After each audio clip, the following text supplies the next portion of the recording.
That night, my phone buzzed with a familiar bank alert. Payment accepted. Blue Horizon Suites. $742.80. Joint account. My husband said he was on a business trip with his boss. That hotel. It is a 40-minute drive from our house. He used our money to pay for her hotel room, so I decided to use that same account to pay for the surprise waiting inside. Hey everyone! Go ahead and drop in the chat where you are watching from tonight. It is always nice to see how far this thing reaches. I see you. Chicago. Dallas. Hello? Oh, wow. Someone is tuning in from Anchorage. Stay warm up there. My name is Gemma Price.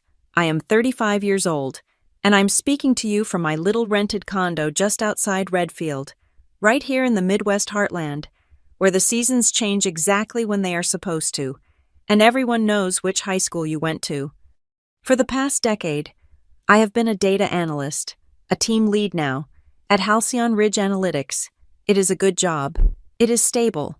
I look at spreadsheets the way some people read tea leaves, finding the patterns, predicting the outcomes. I like data. Data does not lie. It does not get emotional or try to gaslight you. It just is. My life was built on that kind of stability. 9 years of marriage to Ethan Price. You would know him if you met him. Ethan is a sales manager, the kind they call golden-tongued. He has that perfect, easy smile that reaches his eyes just enough, and he knows how to make every single person, from the CEO to the barista, feel like they are the most important person in the room. He could sell ice in Anchorage, as they say. He sold me on a whole life. When we got married, merging our finances seemed like the most natural, most adult step in the world.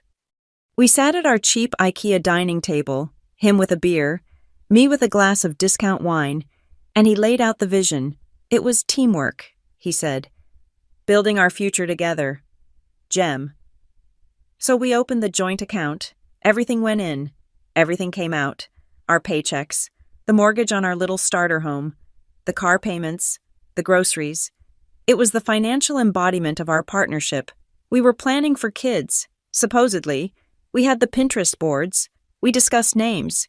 It just never happened. And after a few years, the trying just sort of tapered off. We stopped talking about it. We just smiled at family gatherings and said, "We are enjoying our time together first." Until first became 9 years.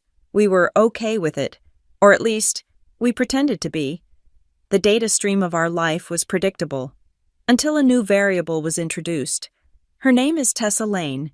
She started at Halcyon Ridge about 2 years ago, fresh out of college, maybe 24, 25. All nervous energy and that specific brand of bright-eyed ambition. She was assigned to my division for her initial training rotation, and I liked her. I took her under my wing. She reminded me of myself at that age, minus the confidence. I taught her the ropes, showed her which managers to avoid, which coffee machine had the good beans. I took her out for lunch when she fumbled her first big presentation. I gave her advice when she was crying in a bathroom stall over some guy who ghosted her. I treated her like a little sister. Then, about 6 months ago, she finished her rotation and found a permanent spot, in sales, on Ethan's team. At first, I thought it was great. "At least you will be working with someone I trust," I told her, squeezing her arm at the company's summer picnic. "Keep him in line for me," she laughed. That light, fluttery laugh. "Oh, I will. Gemma. Mr. Price is the best." Mr. Price. It felt formal, cute. The teamwork started to shift. The projects got more intense. Ethan and Tessa were suddenly the star duo, landing a huge client. The celebration started. Late-night group chat messages in a thread I was not in. "Just finalizing the deck, Gem," Ethan would murmur, his phone screen glowing in the dark bedroom. Tessa just had a breakthrough. Then came the inside jokes, things I did not understand. He would chuckle at his phone during dinner, and when I asked, he would wave it off. "Oh, just a stupid work meme Tessa found. You would not get it." I started to feel that little prickle, that itch of something, that feeling you get when the data set has a single outlier you cannot explain. I told myself I was being ridiculous, paranoid. I was the cool wife. I was the mentor. I was not the jealous, suspicious shrew.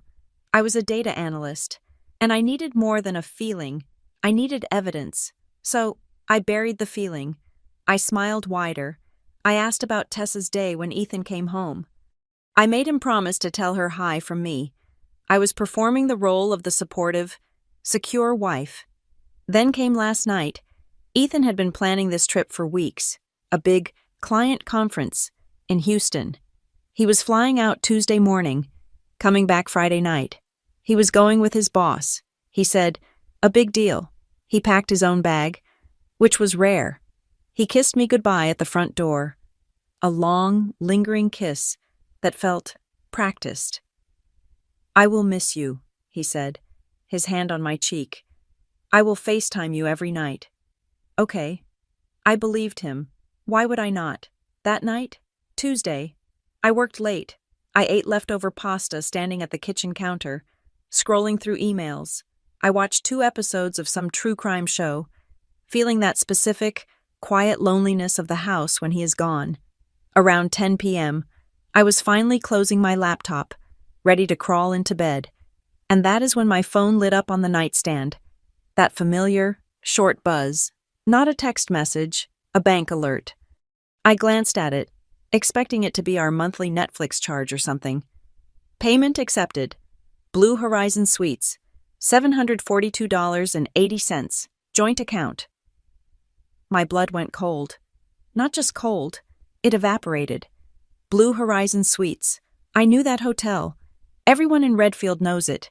It is that new, sleek, glass tower hotel downtown. The one with the rooftop bar and the infinity pool. The one that is a 40-minute drive from our house. The hotel in the city where Ethan always said, there are no clients worth meeting. Not Houston. My mind raced, trying to find a logical explanation. This is what I do. I find the pattern. Maybe he booked it for his boss. Maybe it was a deposit for a future trip. Maybe he put the wrong date in his calendar and he is in Houston. But the hotel charged him now. I sat up. My hands were shaking. I grabbed my laptop again, my fingers flying. I logged into our joint bank account. The charge was not pending. It was posted. Cleared. $742.80. Tonight, I checked our shared email. No confirmation email from Blue Horizon. No flight confirmations to Houston. I checked his, in the shared folder he kept for work travel. Nothing. I opened LinkedIn. I searched for the conference he named. Nothing. I searched his boss's profile. His boss had posted a picture 2 hours ago, from his backyard barbecue, in Redfield. The room started to shrink. The air got thick and hard to breathe. The pasta I ate earlier turned into a lead weight in my stomach. He was not in Houston. He was 40 minutes away. He had lied. He had lied about the trip, about his boss, about the city, and he had just paid for a luxury hotel room. He used our money, the money I earned analyzing spreadsheets, the money we were saving for the kid we never had, the money that was supposed to be for our future. He used it to pay for a $700 hotel room for her. It had to be her.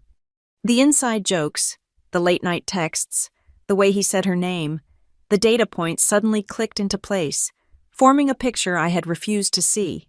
He used our money to pay for her hotel room. I just stared at the glowing numbers on the screen. $742.80. I felt the ice move from my veins into my heart. The analyst in me took over. Pushing past the wife, the hurt was still there. A massive, screaming void. But another voice cut through. A cold, clear, calculating voice. If he was brazen enough to use our joint account to pay for his affair, was I brazen enough to use that same account to pay him back? It feels like a different lifetime, sitting here in the dark with that bank alert burning a hole in my screen. 10 years ago, I was barely 25.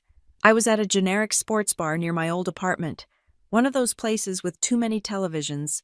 On a Sunday night, my team had lost. I walked out to the parking lot, and my front right tire was completely, embarrassingly flat. I knew how to change a tire, technically, but I was in work heels and already frustrated. Then he pulled up. Ethan. He was not in a shining suit of armor. He was in a worn-out flannel, driving a slightly dented pickup. He just rolled down the window and said, "That looks like a bad end to a bad game." He did not ask if I needed help. He just got out and started helping. He had this way about him. He was funny, charming, but he also listened. He asked real questions. What did I do? What did I think about the ridiculous new zoning laws? He made me feel heard. He got grease on his hands, changed the tire, and I bought him a beer. We were married 18 months later. Our first few years were the demo version of middle-class American happiness. We bought the little house in Maple Grove, the one with the decent school district we never used, and the backyard that was slightly too small. Our weekends were defined by Home Depot trips and arguing about paint swatches. Our nights were Netflix binges and friendly debates over who had to wash the dishes versus who had to dry. It was easy, it was comfortable, it was what everyone wanted. The joint account was part of that demo package. It was Ethan's idea, framed as the ultimate act of trust. Everything in one pot. Gem. That is how a team works. I was the data analyst. I loved the logic of it. I saw it as transparency.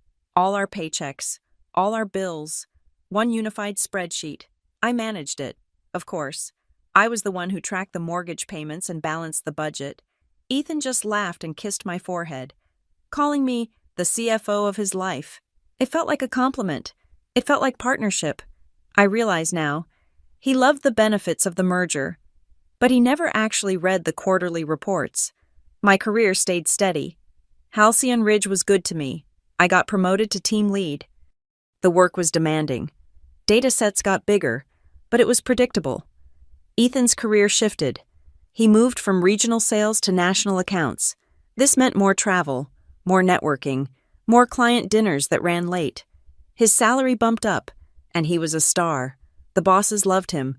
He was the guy who could close a deal on the golf course, who could charm a difficult client over a $300 steak dinner.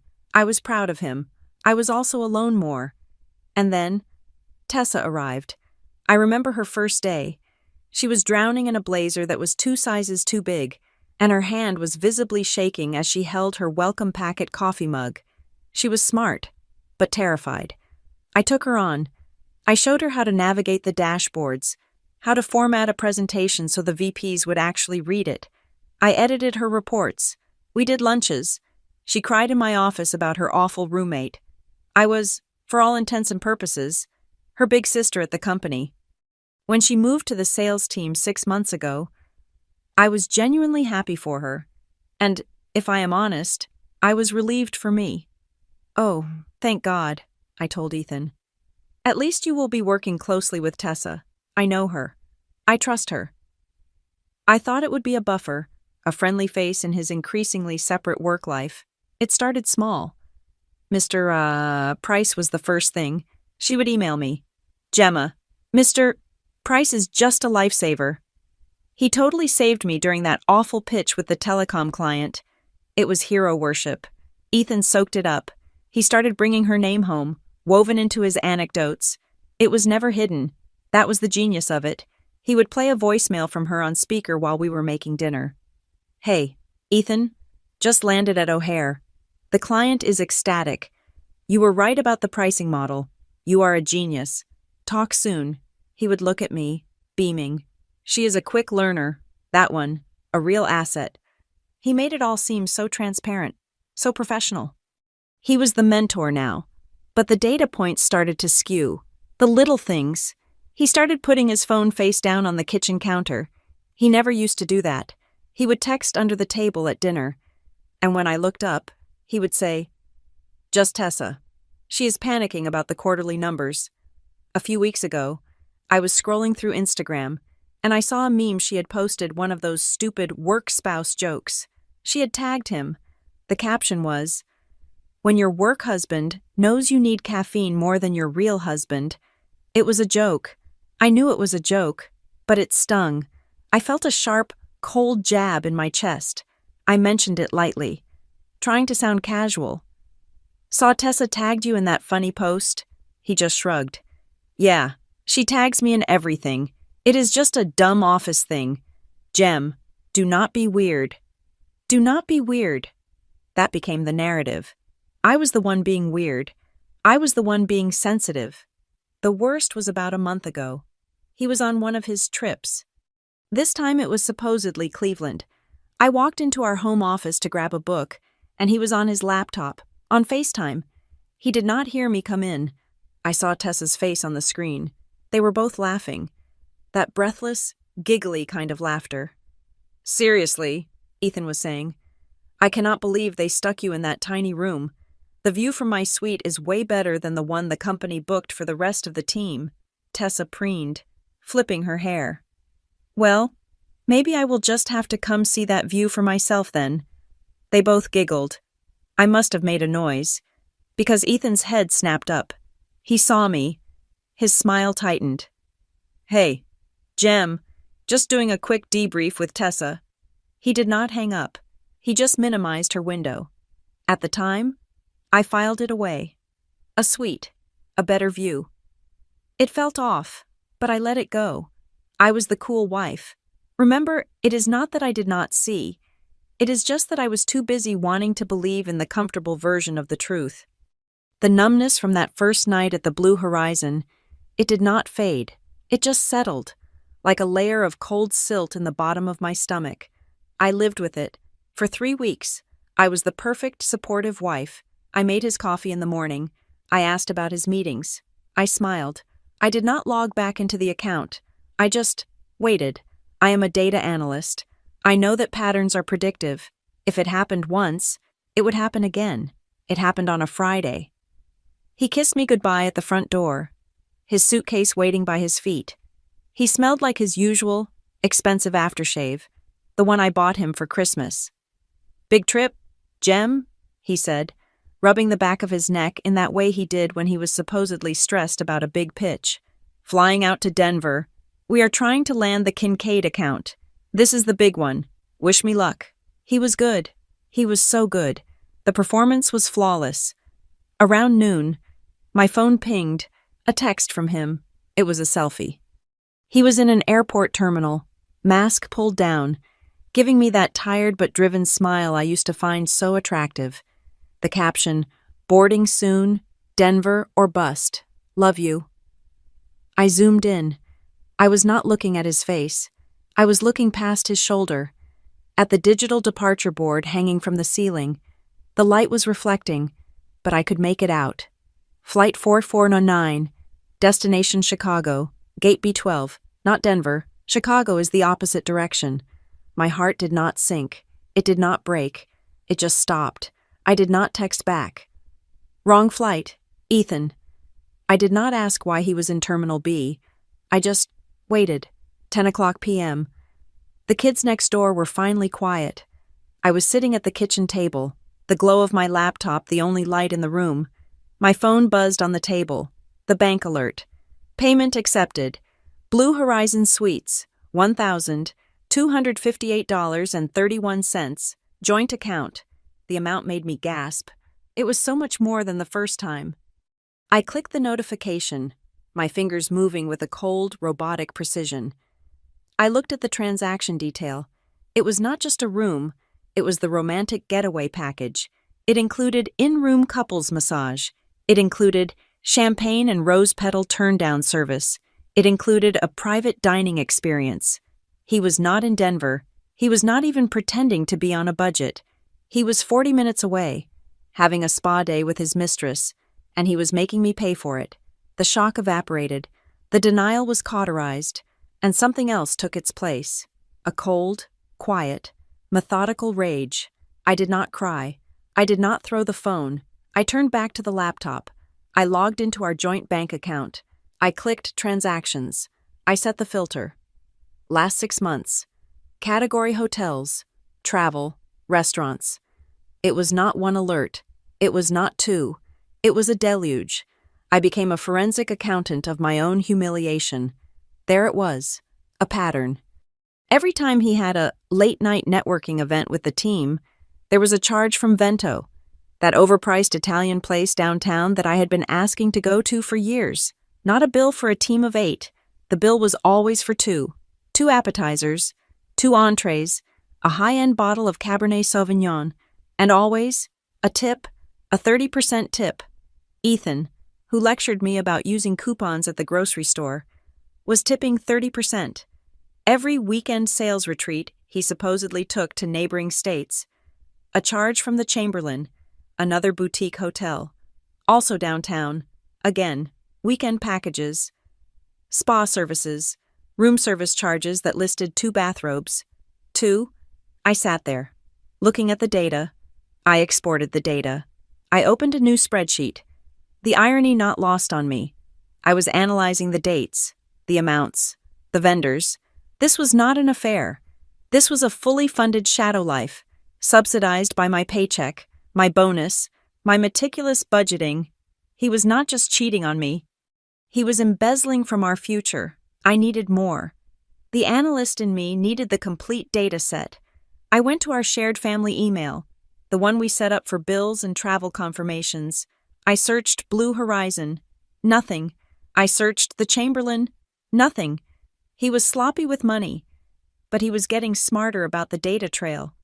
Then I remembered, months ago, maybe a year. I was using the household iPad, and a notification popped up. Password reset. For price to gmail.com. I had asked him about it. Oh, that is just an old junk account I use for fantasy football. Gem, do not worry about it. I did not need to get into that account. I had something better. I logged into my own work portal at Halcyon Ridge. I opened the shared company calendar. It is there for booking meetings, for seeing who is out of office. I pulled up Ethan Price's calendar. It was a sea of red. Oh, travel, Denver client, Friday through Sunday. My fingers were shaking, but I typed her name. Tessa Lane. I opened her calendar. The same block of red, the same label. Oh, travel, Denver client. I felt the floor drop out of the room. It was that physical sensation you read about but never believe. The walls of my kitchen seemed to thin. The sound of the refrigerator hummed too loudly. 9 years. 9 years of shared holidays, of holding his hand in the hospital when his father was sick, of planning a nursery. It was all just bad data. It was a corrupted file. My entire adult life was a lie based on a single, faulty assumption that he loved me. I should have been hysterical. I should have been throwing his expensive company logo golf shirts onto the front lawn and setting them on fire. But I just sat there, in the glow of the laptop. Gemma Price, the data lead, was looking at the results of my analysis. The conclusion was undeniable. Confrontation would feel good, for a minute, but what would it achieve? He would lie. He was good at lying. He would call me crazy. He would call me paranoid. He would minimize. He would gaslight. He would use those golden-tongued sales skills to flip the script until I was apologizing to him. No, you do not argue with bad data. You purge it. I began my case study. I downloaded every bank statement. I took screenshots of the individual charges, the spa services, the champagne. I took a screenshot of his calendar and of hers, side by side. I saved the airport selfie from his text message, and I took a screenshot of the Chicago flight information it revealed. I was building a report, and that is when I found the last crucial piece of data. I was scrolling through the joint account, going back even further, to the start of her employment on his team, and I saw it. A transfer, a large one, $10,000. It was not to a hotel. It was not to a restaurant. It was an ACH transfer to a business I had never heard of. Lane Consulting LLC, Lane, Tessa Lane. He was not just paying for her dinners. He was paying her, or maybe, he was just hiding our money in an account with her name on it. I closed the laptop. The sun was starting to hint at rising, turning the black windows gray. I had been up all night. I had 9 years of pain and humiliation sitting in a folder on my desktop, encrypted and password protected. So, what do you think I should have done at that moment? What would you have done? Screamed driven to the Blue Horizon in my pajamas and demanded a refund. Should I have continued to play the role of the good, unsuspecting wife? I chose a different option, a quieter one. At least, it was quieter at first. He got back from Denver on Sunday night. looking exhausted in a way that seemed almost genuine.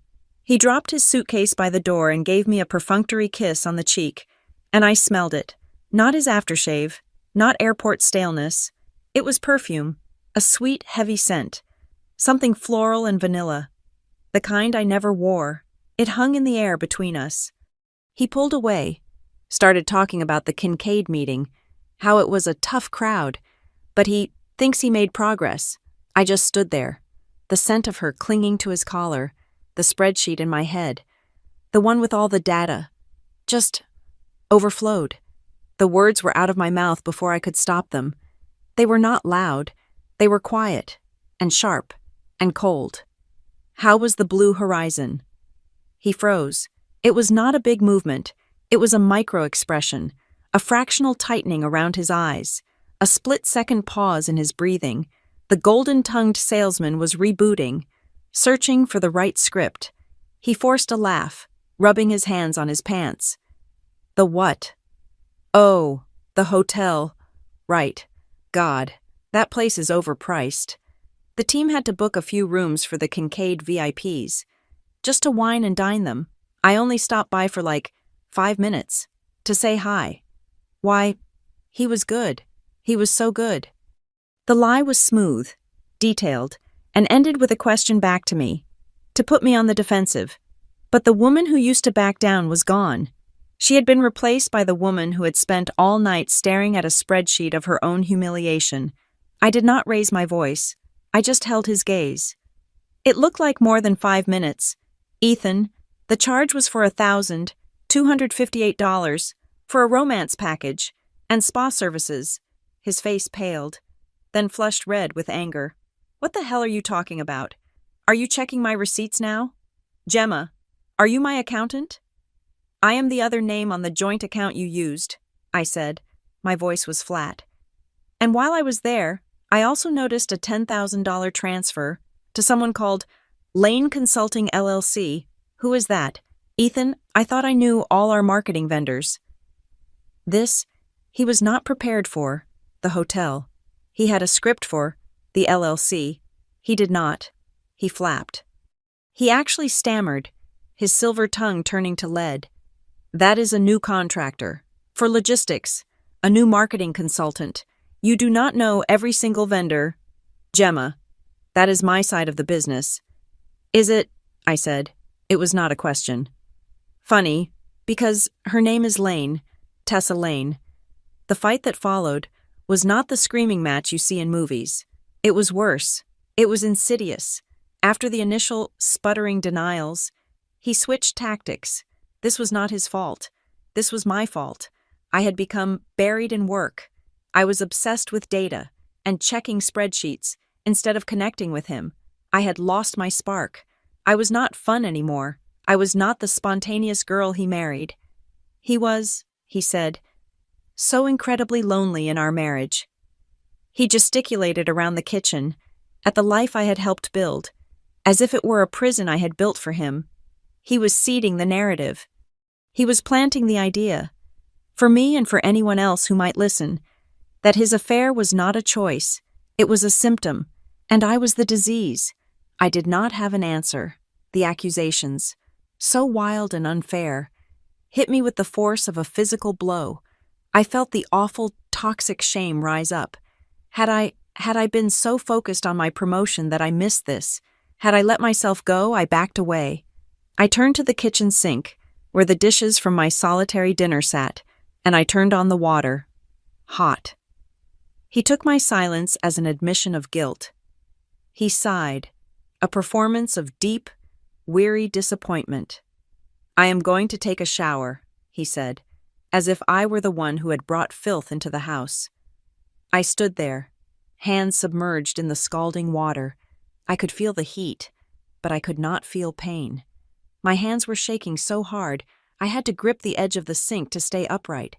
I was looking at my reflection in the dark window above the sink. A 35-year-old woman, a team lead, a CFO of his life, who was just a fool. I felt the tears come, hot and angry.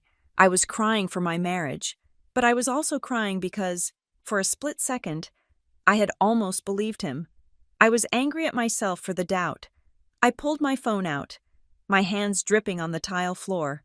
I needed an anchor. I needed someone outside the corrupted data set of my life. I dialed my brother, Luke. He lives 3 states over, in a place where he can see mountains. He is a mechanic. He understands engines, things that are logical. He picked up on the third ring. "Hey, Jem. It is late. Everything okay?" I tried to speak, but my throat closed up. I just made this awful, choked sound. "Gemma, what is wrong?" His voice went from casual to alert in a second. "I do not know," I whispered, which was a lie. I think something is really wrong. Luke." I did not tell him the details. I did not mention Tessa, or the Blue Horizon, or the LLC. I just let the silence sit there. He did not push. He just listened to me breathe. Then he said, in his calm, measured way, "Well, Jem, I have known you for 35 years. You are not the type to get worked up over nothing. If you feel like something is wrong, it is because something is wrong. It is not because you are wrong. You remember that." The tears stopped. I could breathe. "Yeah, okay, thanks. Luke, you call me if you need me to drive out there. I will be there in 12 hours. "I will," I said, and I meant it. I hung up. I finished the dishes. I put them away. I went upstairs. Ethan was already in bed. On his side, turned away from me. He was fast asleep. Within minutes, he was snoring. A deep, peaceful, untroubled sound. I lay next to him, flat on my back, staring at the ceiling in the dark. The what-if of my self-blame was gone. Luke was right. I was not wrong. The data was not wrong. I thought about the joint account. I thought about the hours I had logged last quarter, the extra project I took on so we could redo the deck in the spring. I thought about my bonus, which had gone straight into that account. I thought about the sacrifices, the work dinners I attended, the weekends I spent prepping presentations. Every single dollar of my effort had been pooled with his, and he had taken that pool, our combined work, our teamwork, our future, and he had used it to buy champagne and rose petals and spa treatments for the girl I had mentored. He had, quite literally, made me finance my own betrayal. A strange, cold feeling crept into my chest. It pushed aside the hot grief. It was anger, yes, but it was sharper. It was the clear, bright anger of calculation. If he saw that joint account as his personal slush fund for his shadow life, then it was not a joint account anymore. It was a resource, and I had just as much right to use that resource as he did. I had the right to use it to protect myself, or a new thought sparked in the dark. I had the right to use it to send him the bill. I got out of bed. I did not turn on the light. I went downstairs, grabbed a pen, and a new, clean, spiral-bound notebook from the office drawer. I sat at the kitchen table, the one where we had signed the papers for that account 9 years ago. I started to write. I was not a wife anymore. I was an analyst preparing a report. Date, amount, vendor, stated alibi, ERG, Houston conference, actual location, EQRG, Blue Horizon, Redfield, suspected co-conspirator TL. I was building my case, a case for a divorce lawyer, or a case for something else. I needed the last piece of the puzzle. The email he had forgotten. I went back to the shared family email account, the one for bills. I searched Blue Horizon. He had been careful, but he was not perfect. He had deleted the confirmations. He had forgotten to delete the automated marketing emails. "Thank you for your recent stay at Blue Horizon Suites. We hope you enjoyed the romance package." And then I saw it, an email that had come in just 2 days ago. I had missed it. "We are excited to confirm your upcoming reservation." My blood turned to ice. He had done it again. He had booked another getaway. I clicked on it. It was the anniversary celebration package, a 3-night stay, the top-floor suite, all-inclusive, and the dates. The dates were for the weekend of our 10th wedding anniversary. I closed the laptop. I looked down at my new notebook. I wrote down the confirmation number. That was the moment. That was the precise data point where everything shifted. The part of me that was still crying over the dishes. The part that wondered if I had lost my spark. She died right there at the kitchen table. My marriage was not in trouble. It was not sick. It was not something to be saved. It was a 9-year-old crime scene, and I had been paying the rent. I picked up the pen. The thought that came to me was no longer, I have to save this marriage. The thought, as I looked at the confirmation for my own anniversary weekend, was, this marriage is already burning, and I am going to be the one holding the gas can when the lights come on. I called Luke back the next morning. My voice was different. The shaking was gone. It was flat. I need that lawyer's name, I said. Jem, what happened? I just need the name. Luke. He understood. Dana Rios, my friend on the force, Sanchez. He used her for his divorce. He said she's not the cheapest, but she's the one you hire when you want to win. He said she doesn't just negotiate, she annihilates. I'll text you her number. I took a personal day. Stomach bug. I typed to my manager. Dana Rios's office was not what I expected. It was not a high-rise glass tower. It was a renovated brick building in an older part of town, the kind with original hardwood floors that creaked. Her office smelled like strong coffee and old paper. She was a woman in her 50s, sharp, with black hair pulled into a severe bun and eyes that did not seem to miss anything. She wore a tailored blazer and zero makeup. She looked like she ate spreadsheets for breakfast. I liked her instantly. I did not cry. I did not give her the, my husband is a monster speech. I just opened my bag, took out my encrypted laptop, and the notebook. I opened the spreadsheet I had spent the weekend building. This is my husband, Ethan Price, I said. This is our joint account history for the last 18 months. These are the highlighted transactions. These are the dates. I opened the next file. These are his and Tessa Lane's work calendars, cross-referenced with the hotel charges. I opened the next. This is the flight confirmation for a trip to Chicago, versus the selfie he sent me claiming to be flying to Denver. And this is the $10,000 transfer to an LLC, Lane Consulting, which I assume is her. I finished. I closed the laptop. Dana just looked at me, a small, impressed smile ticking at the corner of her mouth. Well, Ms.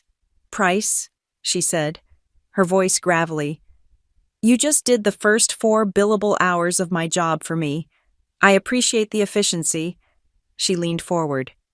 Okay, here's the part no one likes. We are a no-fault state. That means the court does not care that he is a morally bankrupt pig. You do not get more just because he cheated. My stomach dropped. But the money... Ah, she said, holding up a finger. That is the exception. The court does not care about the affair, but it cares very deeply about the fraudulent dissipation of marital assets. That is a $5 legal term for him stealing your joint money to fund his side piece. And you, my dear, have a textbook case. He was not just buying her dinner. He was buying her a romance package and funding her consulting firm. That is leverage. She switched gears. Her voice became all business. But before we fire a single shot, we put on your armor. This is the how-to part. So listen carefully. First, did you have a bank account, in your name only, before you were married? Yes, at my old credit union. I just kept it dormant, with like $50 in it. Good, she said. Your first stop after leaving my office is that credit union. Reactivate it. Make it your primary. Second, our state is equitable distribution. That means you are entitled to what is fair, which usually starts at 50%. You are going to log into that joint account, the one you have been funding, and you are going to transfer exactly 50% of the liquid cash into your new private account. Not a penny more, not a penny less. We are not stealing. We are securing. We are being prudent. Third, you are going to run your own credit report. Today, I need to know if he has opened credit cards in your name or attached you to any secret debt. We need the full, uncorrupted data set. I felt like I could breathe for the first time in weeks. This was a plan. This was a process. What about him? I asked. What do I do at home? Dana's expression softened for a fraction of a second. At home, you are the performance of a lifetime. You are the loving, slightly stressed about work wife. You cook dinner, you ask about his day, you do not confront him, you do not let him know. The moment he knows you are on to him, he will start hiding money, destroying evidence, and making our job harder. You are a ghost. You are a spy in your own house. Can you do that? I thought about the last 9 years. I think I've been doing it for a while, I said. I signed the retainer, paid from the 50% I had just secured. I then went to a FedEx store. I boxed up my mother's jewelry, the backup hard drive containing my entire case, and a few $1,000s in cash. I sent it overnight to Luke's address, to be held in his gun safe. Insurance, I told him. He just said, "Got it." That night, I went home. I made pasta. Ethan was on the couch, laptop open, phone face down on the cushion beside him. "Hey," I said, putting the bowl in front of him. "I was thinking, our anniversary is coming up. 10 years. He looked up. That familiar, "Oh God, I forgot" panic flashing in his eyes before he covered it. "Right, ow. 10 years. Jem." "I was thinking," I said, my voice smooth and light. "Let's just do something quiet. I am so tired from work. Maybe just a nice dinner at home, or that little Italian place in the neighborhood. No big, expensive trip." The relief that washed over his face was disgusting. "Oh, Jem. Yes, that sounds perfect. Just quiet. You and me." He was relieved because I had just given him the perfect alibi. He thought he was free and clear to go on the anniversary package trip he had planned. He had no idea I was planning my own celebration. Dana's advice kept replaying in my head. "He used the joint account," she had said in our second meeting. "His arrogance is our greatest asset. Every bank alert, every charge, he is literally co-signing our entire legal argument."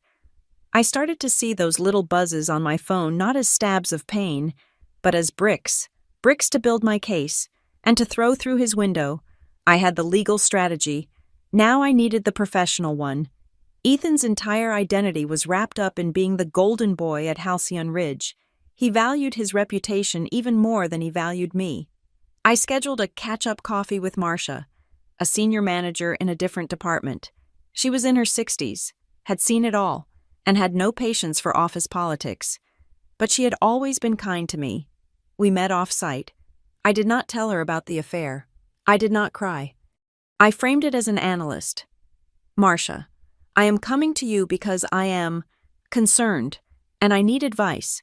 I have seen some things in Ethan's work calendar that do not match up. He is logging time for client travel on dates when I know he is in Redfield, and I have a financial concern. I saw a large sum transferred from our joint account to an LLC that seems to be brand new, and I am worried he is mixing his professional and personal life in a way that could create liability for the company and for me as his wife." Marcia stirred her coffee. She looked at me over her glasses. She understood exactly what I was saying and what I was not. "Liability," she repeated, tasting the word. "Gemma, are you telling me you suspect Ethan is misusing company time and resources?" "I am telling you the data is inconsistent," I said, "and I am worried." "I see," she said. "Well, thank you for bringing this inconsistency to my attention. I will be sure to keep an eye on the upcoming expense reports." The second prong of the attack was set. Dana would handle his assets. Marcia would, in her own way, handle his reputation. I met with Dana one more time to go over the anniversary weekend. "He has the top floor suite booked," I said. "The anniversary package, at the Blue Horizon, it is almost poetic." Dana was making notes. Then she paused, her pen hovering. "Blue Horizon Suites, downtown." "Yes," I said. "Why?" She looked up, and that shark-like smile was back. "Mr. Alvarez, he is the night manager there. I handled an Unfortunate incident for him. A wrongful termination suit. A couple of years back. He owes me. He is a very discreet, very professional man. She tapped her pen on the desk. This opens up possibilities. You want to control the narrative. It helps to control the stage. I left her office, the cold November air hitting my face. I was not a wife anymore. I was a producer. And I was about to stage the performance of a lifetime. I was not going to hit him. I was just going to turn on the lights, invite the audience in, and let him fall flat on his face in front of everyone. I waited 2 days. I let the confirmation email for our anniversary sit in my inbox. Then I picked up the phone. I did not call the main reservation line. I called the hotel's administrative office. "Hello?" I said, my voice smooth and professional, the voice I used for difficult clients. "My name is Gemma Price. I am the primary account holder for a joint account that has been used for several recent bookings at your hotel, including a rather substantial one for this upcoming weekend. I have some discrepancies and additions I need to discuss. I need to speak directly with the general manager or whoever handles high-level guest services." I was put on hold for less than 30 seconds. A new voice came on the line, deep and polished. "This is Mr. Alvarez, the guest services manager. How can I help you?"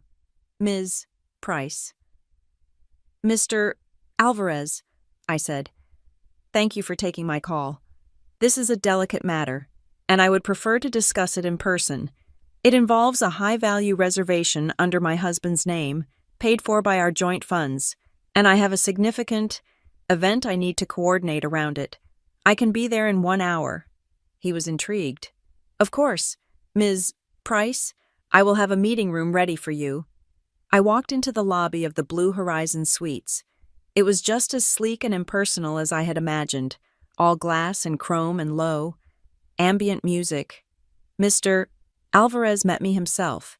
He looked exactly like Dana had described professional, discreet, and with eyes that had seen everything. He led me to a small, windowless conference room. "Coffee, Ms. Price?" "No, thank you," I said, sitting down. I opened my bag and took out my notebook and a single, printed-out copy of the joint account statement, with the Blue Horizon charges highlighted. I did not bring my laptop. This was not a data presentation. It was a human one. "Mr. Alvarez," I began, "I am going to be very direct, because I believe you are a professional who values discretion and efficiency. My husband, Ethan Price, has booked your top-floor anniversary package for this weekend. He booked it to celebrate our 10th wedding anniversary." Mr. Alvarez smiled. A tight, polite hotel smile. "Congratulations, Ms. Price. We are delighted to—" "He is not celebrating with me," I interrupted. The smile vanished. "He is celebrating with his mistress, a woman named Tessa Lane. He has used our joint checking account and account My Paycheck also funds to pay for this suite. He has also used it to pay for several other trysts at your establishment over the past few months." I pushed the statement across the table. He glanced at it, his face unreadable. "This is not," I continued, "a complaint about your service. I am sure the rose petals are lovely. This is a proposition. My husband is using our money to host his affair on my anniversary. I would like to use those same funds to host a celebration of my own. At the same time," he looked wary. His posture stiffened. "Ms. Price, our guest's privacy is our absolute priority. We cannot, under any circumstances—" "I am not asking you to break the law," I cut in, my voice remaining calm. "I am not asking for cameras. I am not asking you to throw them out. I am asking for your cooperation on a few simple, perfectly legal, logistical upgrades, which I intend to pay for, or rather, which he will." I opened my notebook. "This is what I need. 1. His current reservation is for the Grand Suite. I know from your website that the Presidential Suite, on the same floor, is not only larger, but has a set of adjoining doors to the adjacent executive room. I would like to move his reservation, his name, his card, to the Presidential Suite." Alvarez frowned. That is a significant upgrade. Ms. Price, the cost, is not an issue, I said. 2, I will need to rent that adjoining executive room. That one, I will pay for myself, from my own separate account. It is vital that I have that room. And 3, I said, leaning in, I need to add some services to his anniversary package, some modifications. I see he has champagne and chocolate-covered strawberries. I would like to expand that. A flicker of understanding, and maybe even a little dark humor passed through Mr. Alvarez's eyes. He had made up his mind. Dana was right. He owed her. What sort of modifications did you have in mind, Ms. Price? Well, for starters, I said, pulling out a list. I think the in-room dining for 2 is a little small. I would like to add party catering for, say, 15 people, assorted hot and cold hors d'oeuvres, cheese platters, the works. I will also need a banner, a large one, vinyl. It should say, "Congratulations on your affair, Ethan Tessa," in a very festive, celebratory font. He did not even blink. He just wrote it down. And finally, I said, I notice you have a very talented 3-piece jazz trio that plays in your lounge on Saturdays. I would like to hire them for a private, 30-minute performance. In the room. Mr. Alvarez finally looked up from his notes. A jazz trio and a banner for the presidential suite. Billed to Mr. Price's reservation. Exactly, I said. Billed to the joint account. Every single item. I want a detailed, itemized receipt sent to his confirmation email. I need banner to custom message and catering, 15 guests, and private music performance clearly listed. Can you do that? He looked at the bank statement I had brought. He looked at my face. He closed his notepad. Ms. Price, he said, standing up, our presidential suite is indeed available, and we are always happy to customize our packages for a memorable anniversary. I will have my team send you the new, upgraded confirmation for Mr. Price's signature, and a separate, private confirmation for your own room. Thank you. Mr. Alvarez, I said, standing to shake his hand. I knew you were a man who understood good service. I left the hotel and went straight to my credit union. I used my new private debit card, the one Ethan did not know existed, to pay the deposit for my own adjoining room. Step 1 was complete. That evening, I forwarded the new, itemized confirmation email from the Blue Horizon, which they had dutifully sent to our shared account, to Dana. I added a simple note, updated booking. She replied in 10 minutes. Gemma, this is not just leverage. This is a masterpiece. A judge will not be able to ignore a man who willingly paid for a banner celebrating his own infidelity with marital funds. You have, in one move, proven both the financial dissipation and his flagrant state of mind. This is beautiful. Now, for step 2, the audience.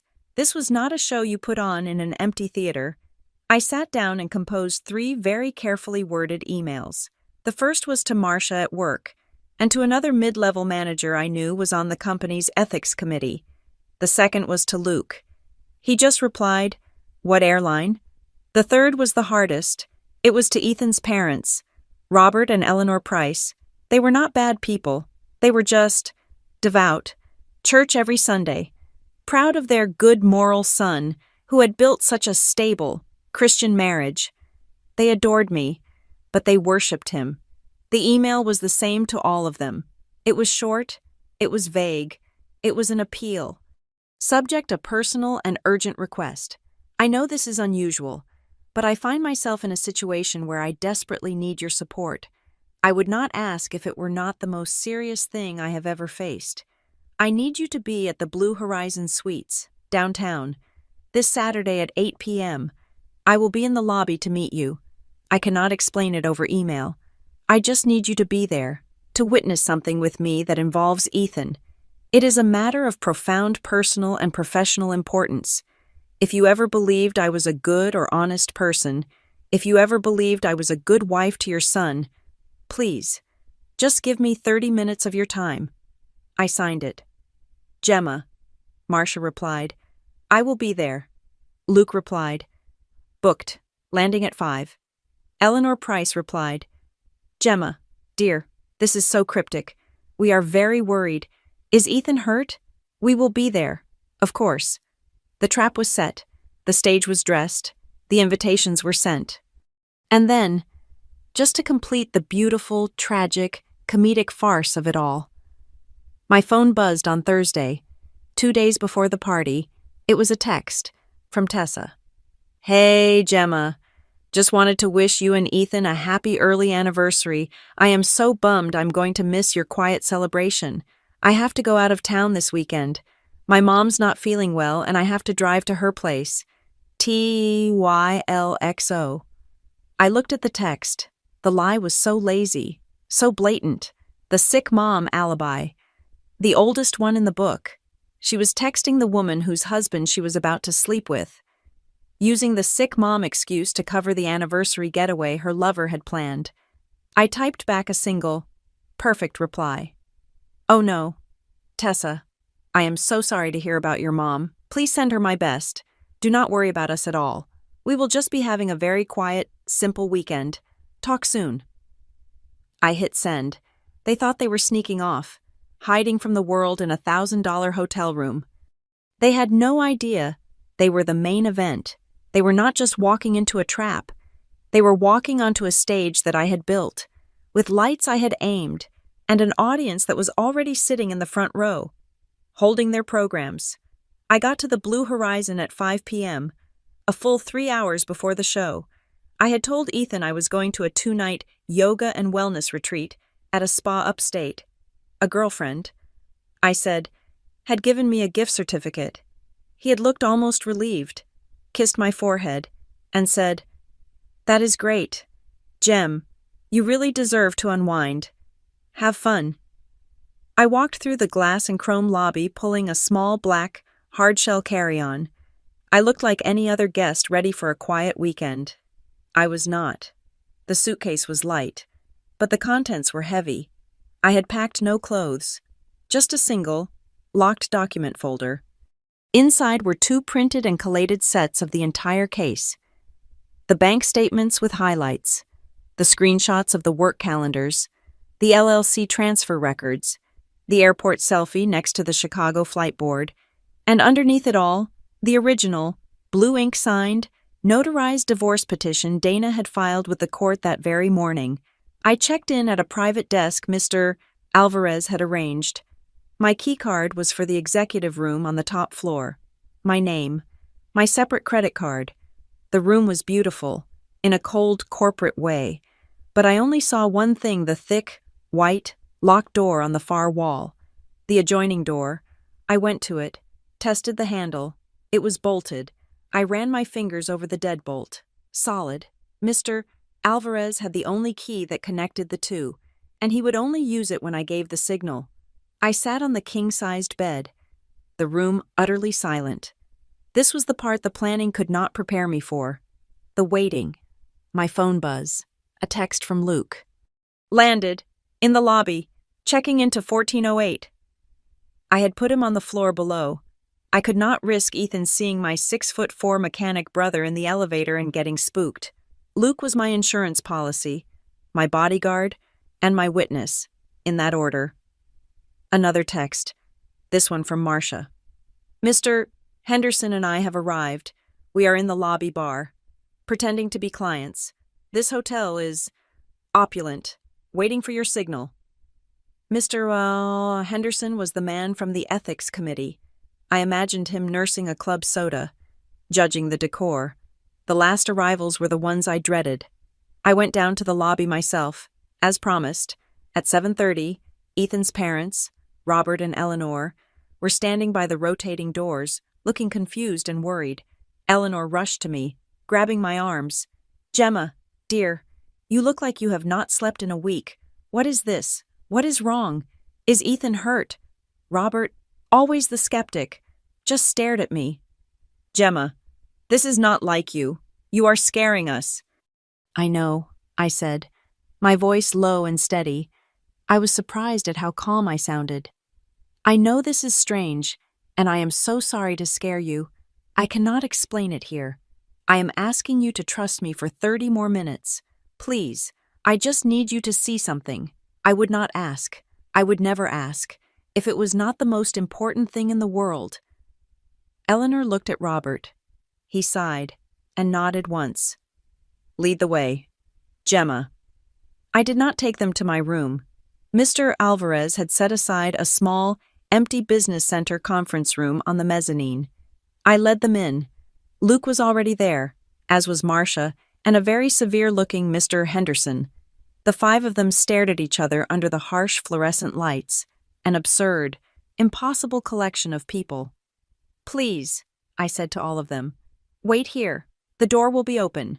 I will be back for you in exactly 20 minutes. I left them, their confused and worried faces burning into my back. I took the elevator back to the top floor. Back to my silent room. Back to the wait.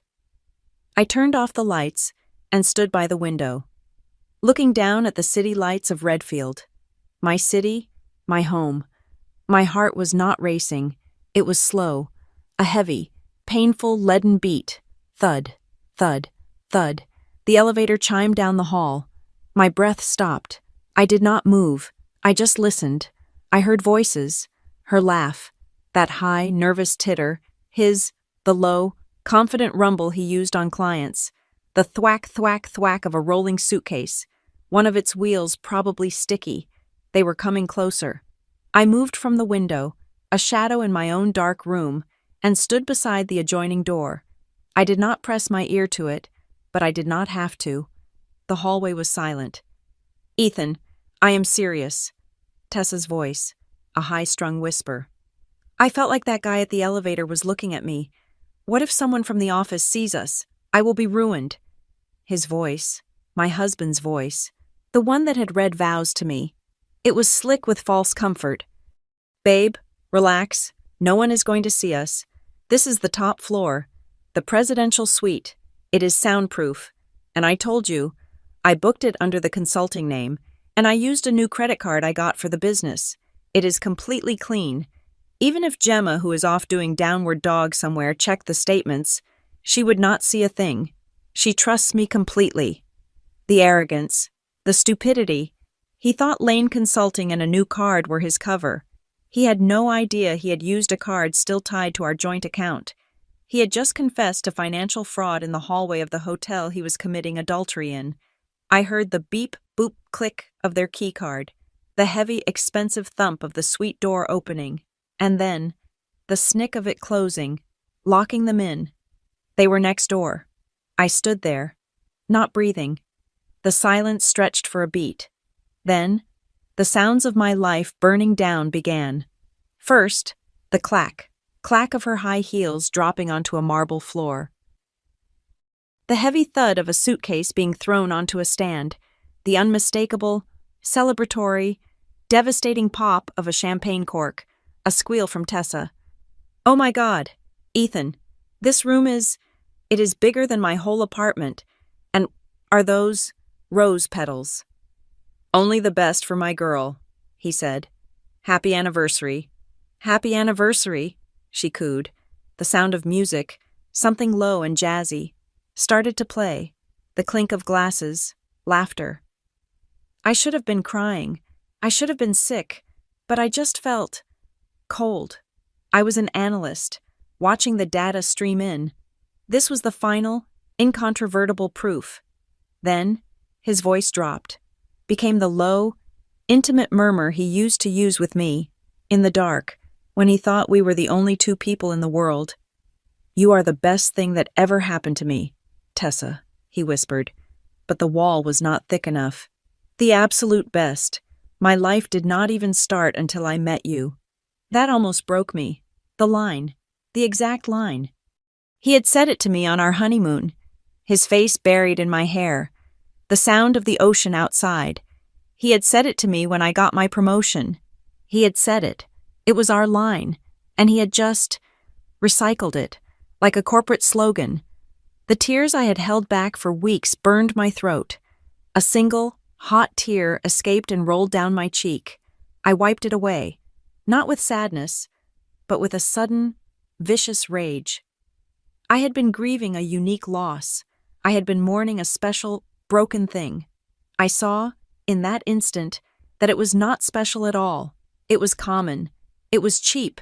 He was cheap. My phone vibrated in my pocket, pulling me back. It was not a text. It was an alert from the app Mr. Alvarez had me install. A single, preset message. Ms. Price, the banner is in place in the service vestibule between the rooms. The catering cart is outside their door. The musical trio is on standby in the elevator bank. Your guests are waiting in the conference room. I am in the hall. We are ready when you are. I looked at the glowing screen. I looked at the white, impassive door. I heard her laugh again, loud and carefree. This was the moment the wronged wife is supposed to dissolve, the moment she is supposed to bang on the door, to scream, to cry, to demand why. But why was the one question I already had the answer to? I was not here to ask for answers. I was not here to beg him to come back. I was not here to demand he love me. I was here to settle the bill. I walked to the adjoining door, my own footsteps silent on the thick carpet. I placed my hand on the cold brass deadbolt. I took one last, long breath, and I texted him back. Proceed. I felt the heavy thud of the deadbolt being drawn back by Mr. Alvarez's key from the other side. The adjoining door, the one that separated my cold, dark room from their fantasy, swung open with a silent, hydraulic sigh. It did not open into their suite, not directly. It opened into a small, windowless service vestibule, a buffer zone no bigger than a closet, which had its own door to their suite, and hanging in that small space, lit by a single, harsh service light, was my banner. Congratulations on your affair, Ethan Tessa. It was bigger than I expected. The font was a cheerful, bright red. I stepped into the vestibule. Behind me, in the hallway I had just left, Mr. Alvarez was already ushering my guests out of the conference room and down the hall. They had seen my text. Luke, Marcia, Mr. Henderson, Robert and Eleanor Price. They filed into my empty hotel room, their faces pale and grim, and then one by one joined me in the small buffer space, all of us staring at the banner. Gemma, Eleanor whispered, her hand going to her mouth. Shh, I said. It is almost time. I looked at Mr. Alvarez, who had joined us, his face a perfect mask of hotel impassivity. I nodded. Once, he stepped out of our vestibule, into the main public hallway. He walked the 10 feet to their main door. He knocked, a sharp, polite, room service knock, rap, rap, rap. From inside, the music stopped. We all froze. What? Ethan's voice, annoyed. We did not order anything. Room service. Mr. Price? Mr. Alvarez's voice was smooth, projecting. We have the complimentary champagne and additional beverages for your anniversary package. A gift from the hotel. A beat of silence. Then, a click, as the deadbolt on their door was undone. Oh, Ethan said, his voice closer. Right. Okay. Just leave it. The door swung open, and in that exact, precise second, I gave the signal. I tapped the small walkie-talkie Mr. Alvarez had given me, down the hall, by the elevators. The jazz trio, a bass player, a saxophonist, and a guitarist struck their first, loud, dissonant chord, and they started to sing. They were not singing a love song. They were singing the lyrics I had written for them, set to a cheerful, upbeat swing rhythm. He is using her money, but kissing you. He is lying to his one and only. Boo.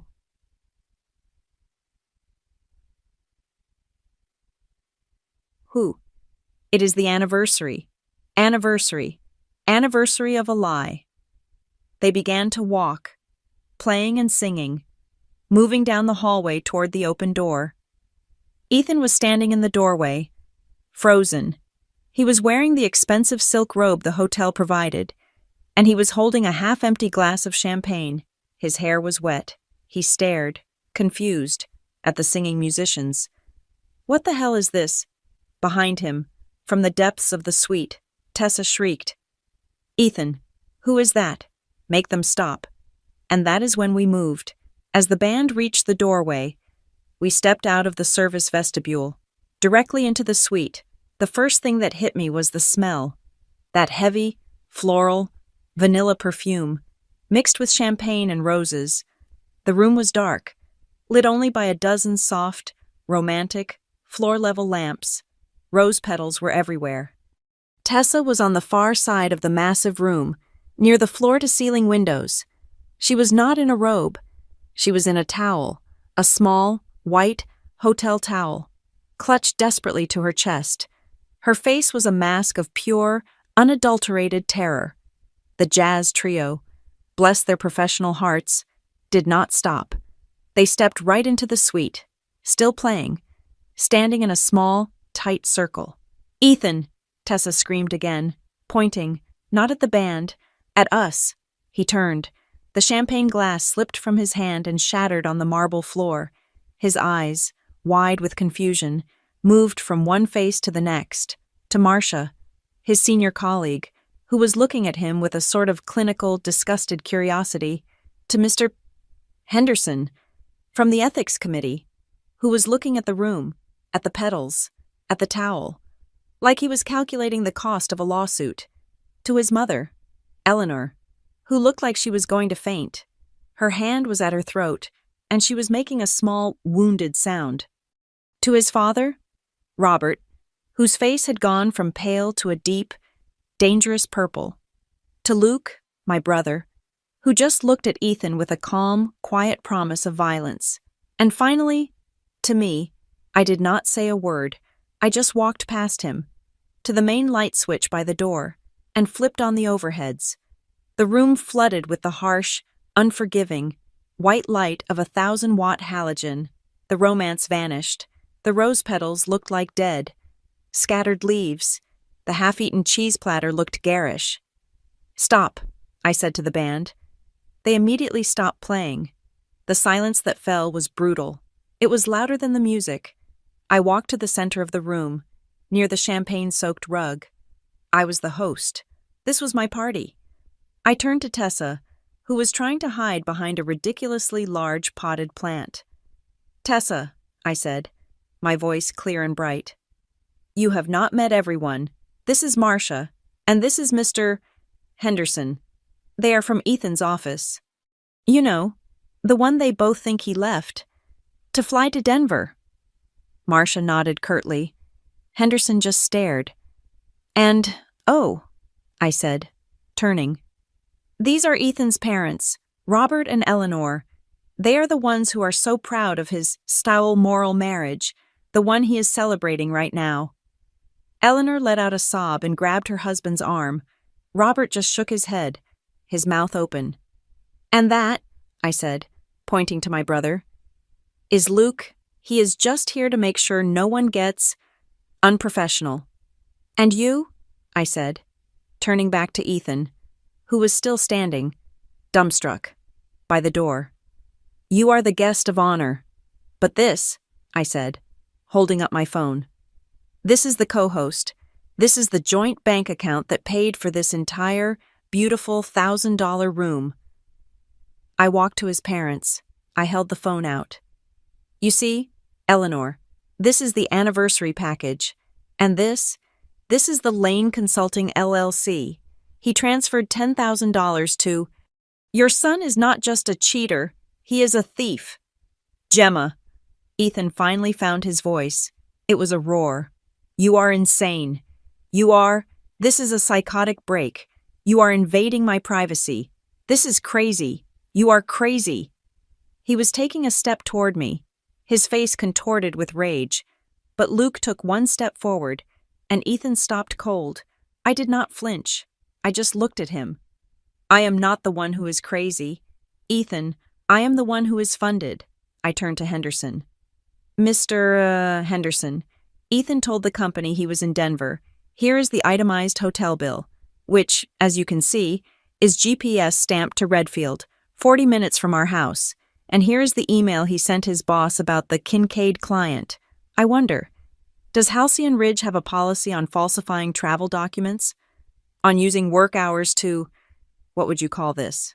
Marcia, never one to miss a cue, stepped forward. She was holding a single, folded piece of paper. It is funny you should ask. Gemma, she said, her voice cutting through the room. I just happened to be rereading our company's ethics policy, Section 4B, gross misconduct, financial impropriety, and moral turpitude. It is a fireable offense on all 3 counts. Henderson looked at Ethan. His voice was ice. We will be having a very, very serious conversation on Monday morning. Mr. Price, assuming you are still employed. No, it was Tessa. She finally moved, clutching the towel, which was slipping. She stumbled forward, tears mixing with her smeared mascara. No, this is a misunderstanding, Gemma. Please. He loves you. He told me he was helping me. This is a mentorship. I laughed. I actually laughed. It was a cold, sharp sound. A mentorship. Is that what Lane Consulting is? A $10,000 mentorship. I did not even look at her. I just spoke to the room. You should probably start another company. Tessa. Lane Consulting is about to be listed as Exhibit A in a court filing. Tessa collapsed onto a velvet armchair, her towel finally giving way, and she just sat there, sobbing. I walked back to my black, hard-shell suitcase, which Luke had quietly brought in and set by the door. I clicked the latches. I opened it. I took out the thick, pristine white folder. I walked to the coffee table, littered with their half-eaten strawberries. I placed the folder on the table with a firm, satisfying thwack. Ethan was staring at it. By the way, I said, my voice dropping, becoming conversational again. I did not want to show up to the party empty-handed. I flipped open the cover. The top page was clearly visible to everyone, the bold, black letters. Petition for dissolution of marriage, Price vi. Price. You see, Ethan, I said, looking him dead in the eyes, you already paid for this room. You used our joint account to pay for the banner, and the catering for 15, and the jazz trio, and the rose petals. You bought all of this. So I figured, since this was all our money, this was the perfect place for me to pay for my part. I tapped the signed petition. Consider this my contribution. Happy anniversary. The night at the Blue Horizon was not an ending. It was just the end of the beginning. It was the catalyst. The aftermath was swift. Ethan did not come home. He could not. His parents, after Robert had a long, purple-faced, silent look at his son, had simply turned and walked out of the suite. Eleanor did not even look back at him. Luke stayed with me that night, sleeping on the couch in my adjoining room, a silent, comforting presence. Ethan checked out of the hotel at 6 a.m. He moved into a soulless, short-term rental apartment near the interstate.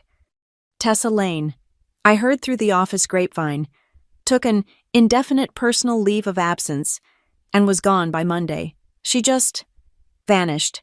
Ethan, as Mr. Henderson had promised, was immediately placed on administrative suspension pending a full internal investigation. This, I learned, is when the real war begins. The messy public explosion is just the opening salvo. The real fight happens in whispers, in legal letters, and in competing narratives. Ethan, the golden-tongued salesman, did not just roll over, he hired a lawyer. Of course, he did. Not a sensible, quiet lawyer. He hired the kind of lawyer you see on billboards next to the highway, one whose suit costs more than my car. A slick, silver-haired shark named Marcus Thorne, who specialized in high-asset, high-conflict divorce, and then the narrative began. The official Ethan Price story, as told to his few remaining friends, his extended family, and apparently anyone who would listen. It turned out I was the villain. According to Marcus Thorne's opening letters and the rumors that trickled back to me, I was a financially obsessed and controlling wife. I was pathologically jealous of his close professional relationship with his colleague. I had staged an elaborate and hysterical event, to intentionally sabotage his career and publicly humiliate him, all because I was bitter about my own career not matching his. I was not the victim, I was the vindictive, emotionally unstable wife who had engineered his downfall. He was not the adulterer. He was the victim of my cold, calculated revenge plot. The first time I read one of those letters, I almost called him. I almost screamed. I called Dana instead. I was fuming, reading her the highlights from my car.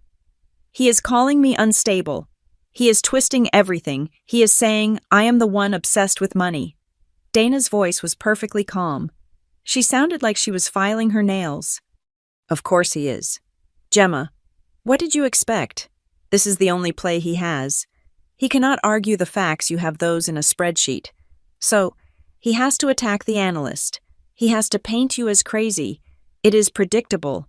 It is boring, and it will not work. But what do we do? I demanded. We do nothing, she said. You do not respond to his family. You do not post a single, cryptic thing on social media. You do not engage. You let the silver-haired shark send his expensive, angry letters. We are not going to fight his story. We are just going to present ours. His story is built on emotions and accusations. Ours is built on bank statements, hotel receipts, and email timestamps. In court, Gemma, the spreadsheet always wins. She was right. I took a deep breath. I went back to work. I kept my head down. About a week later, Ethan tried a different tactic. My phone rang, a private number. I declined it. He texted, "We need to talk. No lawyers. Just us. Please."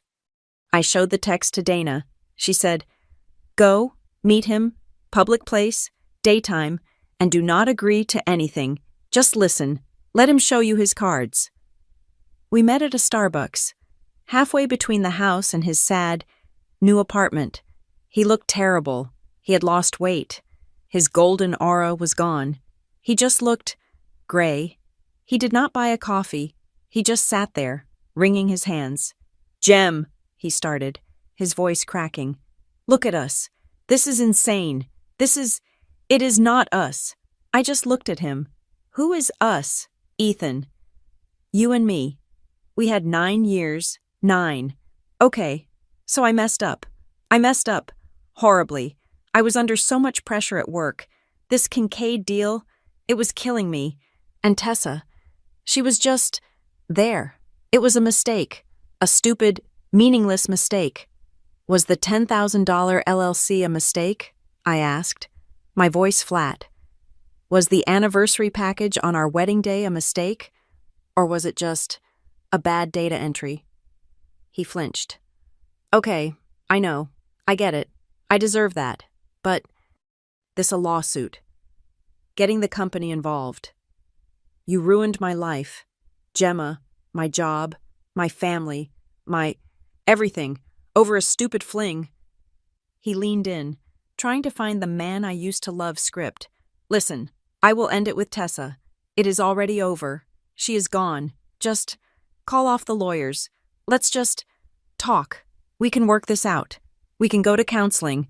Do not throw away 9 years over this. I sat there, and I looked at him, really looked at him, the man I had loved, the man who changed my tire in the rain, and I felt nothing, not hatred, not love, just pity. He still did not get it. He thought this was about her. He thought this was about jealousy. This is not about Tessa. Ethan, I said, and his head snapped up. I do not care about Tessa. She is just a symptom. This is about you. This is not about the fact that you slept with someone else. This is about the fact that you stole from me to do it. You took my work, my bonuses, my money, and you used it to buy her champagne and rose petals. You did not just break our vows. You committed fraud. That is what I cannot forgive. I am not throwing away 9 years. You cashed it out, and you spent it at the Blue Horizon. His face changed. The pleading, desperate husband vanished. The cold, cornered salesman took his place. The mask was off. You are going to regret this, Gemma, he hissed, his voice low. You think you are so smart with your data. You keep pushing this. I will fight you on everything. You want to talk about stability. I will tell the court you are unstable.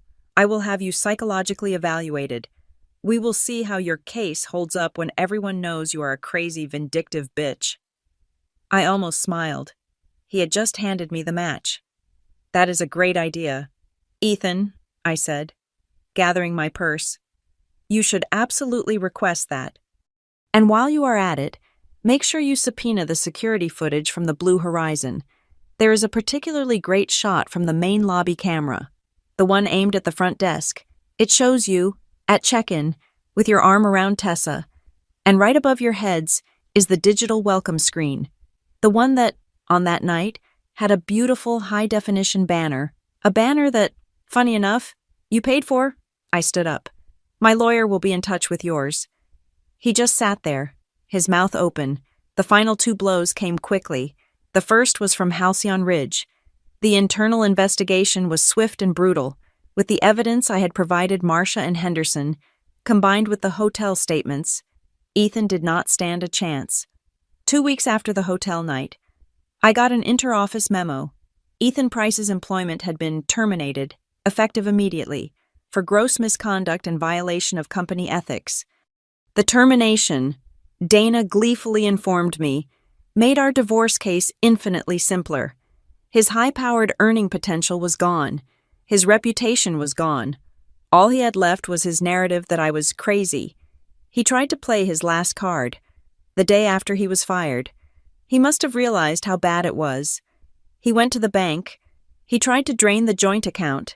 He tried to pull out the remaining $60,000, probably to pay Marcus Thorne. But he was too late. The bank teller informed him that the account was frozen, a temporary injunction.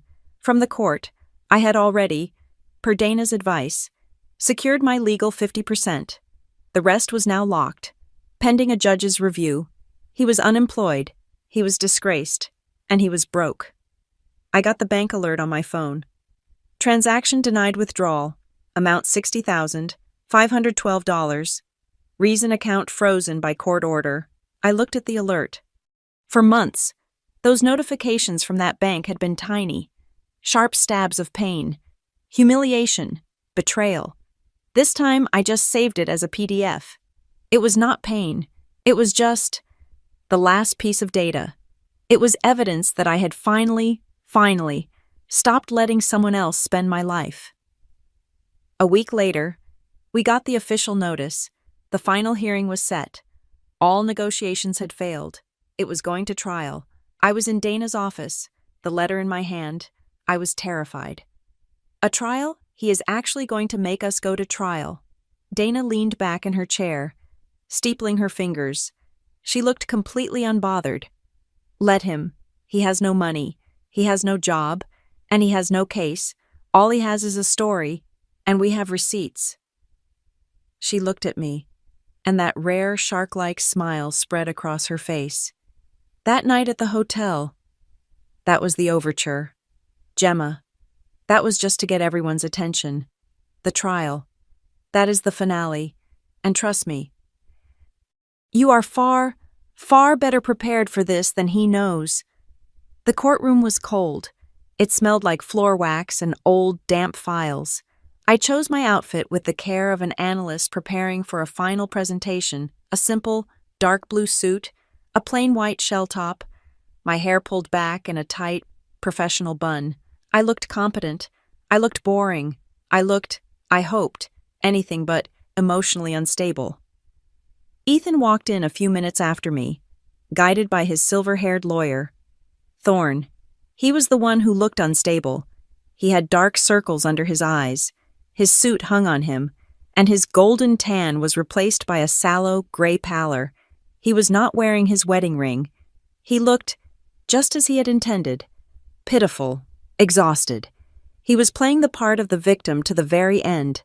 Marcus Thorne opened, his voice booming and confident, a performance for the judge. He painted a picture of a man who had made a single regrettable error in judgment, and had been met not with compassion, but with a vindictive, pre-planned, and theatrical act of sabotage. He called the night at the Blue Horizon a staged performance designed to inflict maximum emotional and professional damage. He spoke of defamation of character and damage to honor. He skillfully, beautifully, did not mention the joint account, the LLC, or the fact that his client had been lying for over a year. Then, it was Dana's turn. She did not boom.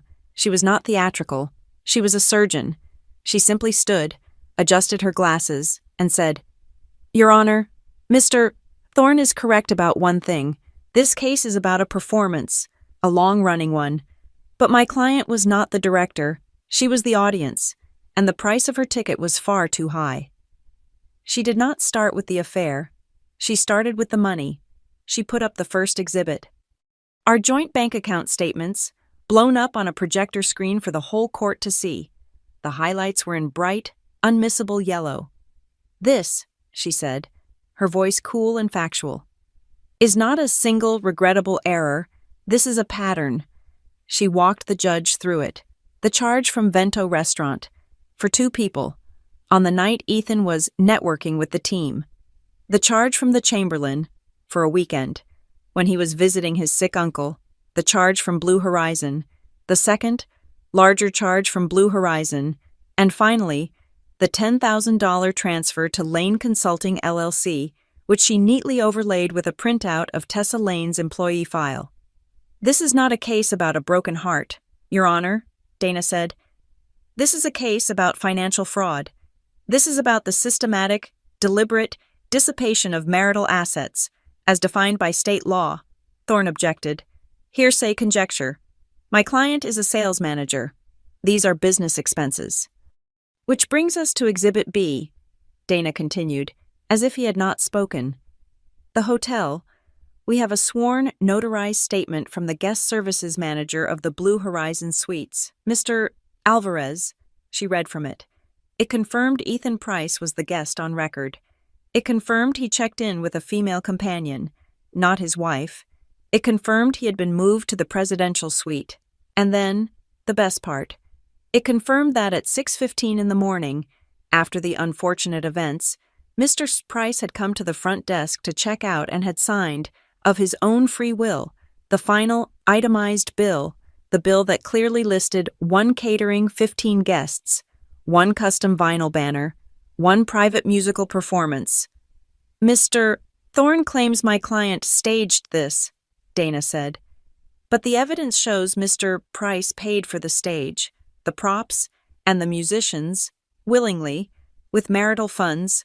Thorne's face was turning a blotchy red. "My client was in distress. He was coerced." "Was he coerced when he booked the room?" Dana asked, her voice sharp. "Was he coerced when he kissed his colleague? Because we have that, too." She nodded to the clerk. "Exhibit C, Your Honor. Hallway security footage from the Blue Horizon. Legally obtained by subpoena." The screen flickered, and there it was. Not grainy. It was high definition. Ethan, Tessa, the hallway, him leaning in, her wrapping her arms around his neck. A long, slow, passionate kiss. And as they pulled apart, he held up the keycard to the scanner. The little tag on it was clearly visible. A small, pink heart. The romance package. The timestamp in the corner matched the first bank transaction of that night to the second. The just a misunderstanding defense, the mentorship lie, evaporated. Ethan just stared at his feet. Dana walked slowly toward him. "Mr. Price?" she said, and her voice was no longer clinical. It was cold. "You have heard your lawyer claim this was a system error. You have claimed it was a professional meeting. Can you please explain to the court, then, why you used an account you held with your wife to pay for a romance suite, for you and Ms. Lane, plus catering for 15 people, on the weekend of your 10th wedding anniversary?" He stammered, just as he had in the kitchen. He looked at Thorne, who looked furious. "It was a mistake. The booking, the system, it must have... I did not mean to..." "You did not mean to," Dana repeated, feigning surprise. "It was an accident. You accidentally booked a romance package. You accidentally added a custom banner. You accidentally transferred $10,000 to her company. She let the question hang. Then, she walked back to her table. Your Honor, just one final exhibit. Exhibit D? It was an email, a simple one, from Ethan's secret fantasy football email account to the concierge at the Blue Horizon. The date was 2 days before the anniversary. It read, as part of the anniversary package, I would like to add a custom cake, a small, heart-shaped chocolate cake. Please have it inscribed with the letters E.T. The courtroom was silent. Even Thorne sat down. He had nothing left. The email, the final, tiny data point, proved it all. The intent, the deliberation, the arrogance. He had not just made a mistake. He had planned a party. The judge did not even take a recess. She adjusted her robes. She looked at Ethan, her eyes cold. She read the verdict. The petition for dissolution of marriage was granted. Due to the clear and egregious pattern of financial fraud and the flagrant, willful dissipation of marital assets, the division of property would not be 50-50. I was awarded 70% of the total assets, including sole unencumbered ownership of the house in Maple Grove. Ethan was ruled solely responsible for all credit card debt opened in his name in the last 18 months. Furthermore, he was ordered to pay, in full, all of my legal fees. And then, the final line. Finally, the judge said, Mr. Price is ordered to reimburse Ms. Price, in full, for the exact sum of the proven dissipated assets, a total, she said, looking down at a paper, of $38,420.80. Dana had given her my spreadsheet. The judge had, in effect, just handed Ethan the final, itemized bill for his affair. Signed by the court, it was over. I stood up, my legs shaking. As we filed out, he passed me in the aisle. His lawyer was already walking away. He looked gray. He leaned in, his voice a hoarse, venomous whisper. You destroyed my life. You ruined everything. Just because I strayed a few times. I stopped. I looked at him.